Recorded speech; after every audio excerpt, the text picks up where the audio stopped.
खामोश, मत बोल के तू एक मामूली नागिन है। हे गाइस, आज की वीडियो में आप जानोगे श्रीदेवी की नगीना फिल्म जो कि 1986 में आई थी, उसमें जो सांपों ने काम किया था, क्या उनको पैसे मिले थे?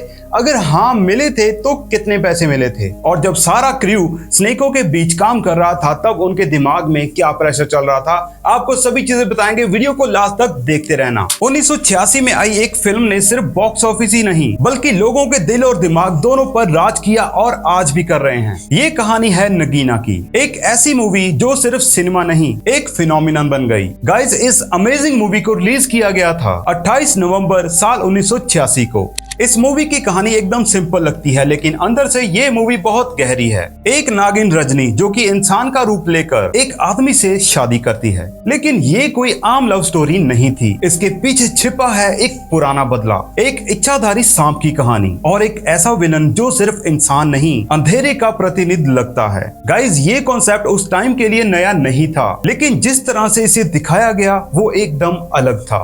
अगर गाइज नगीना मूवी को एक लाइन में समझाना हो तो कहना पड़ेगा ये श्रीदेवी की फिल्म थी। उनका ट्रांसफॉर्मेशन, उनके एक्सप्रेशंस, कभी तो मासूम पत्नी तो कभी खून से भरी आंखों वाली नागिन। श्रीदेवी जी ने इस कैरेक्टर को प्ले नहीं किया, उन्होंने वो कैरेक्टर जिया था। मैं तेरी दुश्मन सिर्फ एक गाना नहीं था, ये एक वार क्राई था। उनकी आंखों का गुस्सा, बॉडी का कंट्रोल, वो पुराने लोग आज भी इस गाने को सुनकर गूज़बम्प फील करते हैं। ये है गाइज वीडियो का एक और amazing part, real snakes real fear. आज के टाइम में वीएफएक्स सब कुछ कर देता है, लेकिन 1986 में ऐसा बिल्कुल नहीं था। इस मूवी के कई सीन्स में रियल स्नेक यूज हुए थे। जी हाँ, रियल कोबरास। आप सोचिए एक सेट जहाँ एक्टर के आसपास असली जहरीले सांप हो और उन सबको उनके बीच एक्टिंग करनी हो। कहते हैं कि क्रू के लिए ये सिर्फ एक शूटिंग नहीं बल्कि रोज का रिस्क था। कहते हैं कि सेट पर कभी स्नेक कंट्रोल से बाहर हो जाते थे और कभी किसी को डर लगने लग जाता था और शूट को रोकना पड़ता था। गाइस, मूवी के एक सीन में दो रियल स्नेक्स की रियल फाइट दिखाई गई थी जो कि एक्चुअल में रियल शूट था। ये चीज आज के टाइम में अलाउड भी नहीं होती। स्नेक बेस्ड फिल्म के सेट पर अक्सर लोग अंधविश्वासी हो जाते थे। सभी क्रू मेंबर्स रियल स्नेक की वजह से मेंटली टेंस रहते थे। गाइस, कुछ रिपोर्ट्स के मुताबिक शूट के दौरान पूजा और रिचुअल्स भी करवाए गए थे ताकि सेट पर कोई मिसहैप ना हो जाए। इस सीन को बॉलीवुड के सबसे रिस्की डांस शूट्स में एक माना जाता है। तो गाइस, अब सबसे इम्पोर्टेंट सवाल कि ये शूट में स्नेक यूज हुए थे, क्या उनको भी पैसे मिले थे? तो गाइस, इसका सीधा आंसर है नहीं।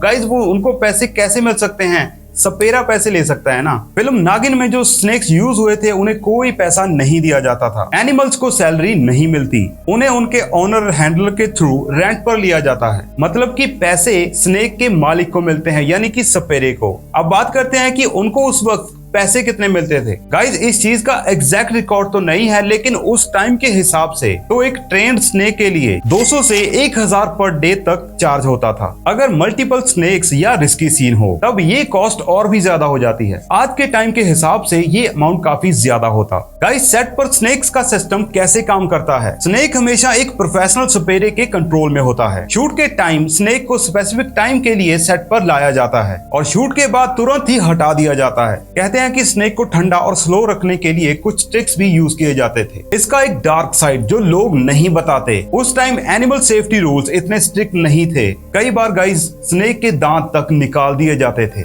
या उनका पॉइजन ग्लैंड रिमूव कर दिया जाता था। कुछ केसेस में उन्हें वीक या सेमी कॉन्शियस भी रखा जाता था। आज के समय ये सब कुछ इलीगल है और स्ट्रिक्ट लॉ के अगेंस्ट है और एक हिडन इम्पैक्ट जो लोग इग्नोर कर देते हैं। इस मूवी के बाद इंडिया में सांपों का आकर्षण बहुत बढ़ गया। कुछ लोगों ने तो स्नेक्स को पेट या शो के लिए यूज करना स्टार्ट कर दिया था और ये चीज इनडायरेक्टली वाइल्ड लाइफ के लिए बहुत प्रॉब्लम बना। ये गाइस वो चीजें हैं जो स्क्रीन पर नहीं दिखती, लेकिन असली स्टोरी वही होती है। फिल्म का विलन सिर्फ एक आदमी नहीं, एक सोच था। एक ऐसा कैरेक्टर जो नागिन की शक्ति को कंट्रोल करना चाहता था। उसकी आंखों में डर नहीं, सिर्फ लालच है। ये कॉन्ट्रास्ट, एक तरफ नेचर की शक्ति और दूसरी तरफ इंसान का लालच, फिल्म को और भी पावरफुल बनाता है।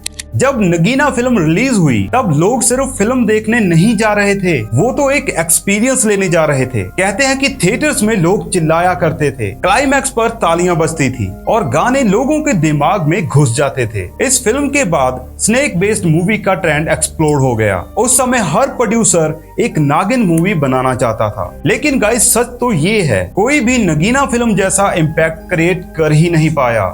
जैसे हर आइकॉनिक फिल्म के साथ होता है, नगीना फिल्म के साथ भी कई रूमर्स जुड़े। किसी ने कहा कि सेट्स पर एक्सीडेंट्स हुए, किसी ने कहा कि फिल्म में कुछ रियल एनर्जी कैप्चर हुई। लोगों ने ये तक कह दिया कि ये मूवी देखने के बाद हमें सपने में सांप दिखते हैं। बट गाइस, रियलिटी क्या है? ज्यादातर चीजें एग्जैजरेशन थी, लेकिन एक बात सच है, फिल्म का साइकोलॉजिकल इम्पैक्ट इतना स्ट्रॉन्ग था कि लोग फिल्म में बताई सभी बातों को रियल मान बैठे थे। गाइस, इस फिल्म के कई सीन को शूट करने के लिए श्रीदेवी को अपनी आंखों के अंदर नीले कलर के कॉन्टैक्ट लेंसेज पहनने पड़ते थे और लेंस पहनाने का कारण ये था कि उनकी आंखें एकदम किसी नागिन जैसी लगें। और गाइस, उस समय आंखों के लिए जो कॉन्टैक्ट लेंस यूज किए थे वो खास क्वालिटी के नहीं होते थे और इसीलिए मूवी के कई सीन्स को शूट करते वक्त उन लेंसेज को काफी लंबे समय तक आंखों में लगाए रखने से श्रीदेवी की आंखों में जलन होने लगती थी। और कहते हैं कि मूवी की शूटिंग खत्म होते होते तो श्रीदेवी जी की आंखों में इतनी जलन होने लगी थी और उनको इतनी दिक्कत आने लगी थी कि उनको किसी डॉक्टर को दिखाना पड़ा था। और डॉक्टर ने श्रीदेवी जी को ये बोला कि आपने लंबे समय तक कॉन्टैक्ट लेंसेज का यूज नहीं करना। लेकिन दोस्तों, डॉक्टर के इतना कहने के बाद भी श्रीदेवी जी ने इस फिल्म में जहां जहां कॉन्टैक्ट लेंसेज डालने थे वहां पर उनको डाल के शूट को कंप्लीट किया था। तो गाइस, अब बात करते हैं इस फिल्म की कहां शूटिंग हुई थी। तो गाइस, इस फिल्म के ज्यादातर सीन फिल्म सिटी मुंबई में ही शूट हुए थे। जैसे कि फिल्म के गाने भूली बिसरी एक कहानी में जो हमें खंडर दिखाया जाता है, इस फिल्म के इस गाने के अलावा हमें फिल्म के और भी सीन इस खंडर में दिखाए गए हैं। एक्चुअली दोस्तों, इस फिल्म का पूरा सेट फिल्म सिटी मुंबई में ही बनाया गया था।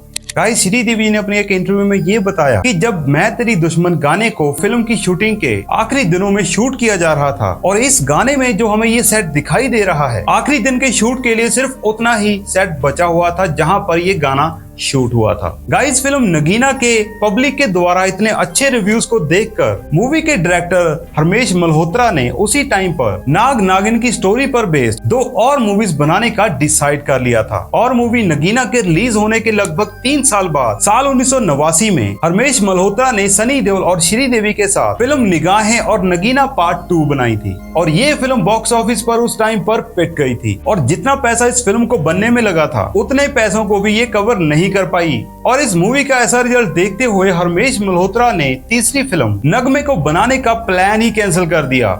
मूवी का विलन भैरवनाथ यानी कि अमरीश पुरी जी नागमणि के लालच में जो धुन बजाता था वो आज कल्ट क्लासिक बन चुकी है। कहने का मतलब, शादियों में, टीचर्स की ट्रेनिंग प्रोग्राम में लोग इस धुन पर नाचते नजर आते हैं। लेकिन गाइस, इस धुन से बीट मैच करवाना इतना आसान नहीं था। इस मूवी के मेकर्स और सरोज खान जी ये चाहती थी श्रीदेवी इस धुन पर बिल्कुल किसी सांप की तरह नाचे। गाइस, श्रीदेवी जी ने अपने एक फिल्म फेयर इंटरव्यू में ये बोला था, सरोज खान जी ने मुझे बहुत अच्छा डांस सिखाया और मुझे इतना यकीन था इन पर कि जो इनके द्वारा दिए गए डांस स्टेप्स हैं, जब मैं ये करूंगी तब फिल्म हिट जरूर होगी। गाइस, मूवी के रिलीज होने से पहले ही कुछ लोग ये कहने लग गए थे कि ये फिल्म तो फ्लॉप रहेगी, क्योंकि दोस्तों उस समय ज्यादातर फैमिली मूवीज बन रही थी और इस तरीके की फिल्में इससे पहले कभी ज्यादा पसंद नहीं की जाती थी। तो अब बात करते हैं इस फिल्म के बजट और इसके बॉक्स ऑफिस कलेक्शन की। तो गाइस, इस मूवी का अप्रोक्सीमेट बजट जो रखा गया था 2 करोड़ 60 लाख रुपए और इस मूवी ने इंडिया में कलेक्शन किया था लगभग 4 करोड़ 75 लाख रुपए और वर्ल्ड वाइड इस मूवी ने कलेक्शन किया था लगभग 13 करोड़ रुपए और ये फिल्म उस समय सुपर हिट फिल्म साबित हुई थी। 1986 में ये बॉक्स ऑफिस पर सबसे ज्यादा पैसे कमाने के मामले में 2nd नंबर पर थी और इस मूवी को IMDb पर 6.4 आउट ऑफ 10 रेटिंग मिली हुई है। आज इतने सालों बाद भी नगीना सिर्फ एक पुरानी फिल्म नहीं है, ये एक रेफरेंस पॉइंट है, एक एग्जाम्पल है कि कैसे लिमिटेड टेक्नोलॉजी के बाद भी एक फिल्म ऑडियंस के दिल और दिमाग पर राज कर सकती है। और गाइस, सबसे बड़ी बात, ये मूवी एक फीमेल सुपरस्टार के दम पर चली। गाइस, आज भी जब कोई स्ट्रॉन्ग फीमेल लीड की बात करता है तब कहीं ना कहीं उसकी जड़ यहीं से जुड़ी है। तो गाइस, कैसा लगा आपको वीडियो हमें नीचे कमेंट करके जरूर बताना और अगर आपको वीडियो अच्छा लगा तो वीडियो को लाइक करके हमारे चैनल को भी सब्सक्राइब पक्का करना। मिलते हैं किसी और वीडियो में।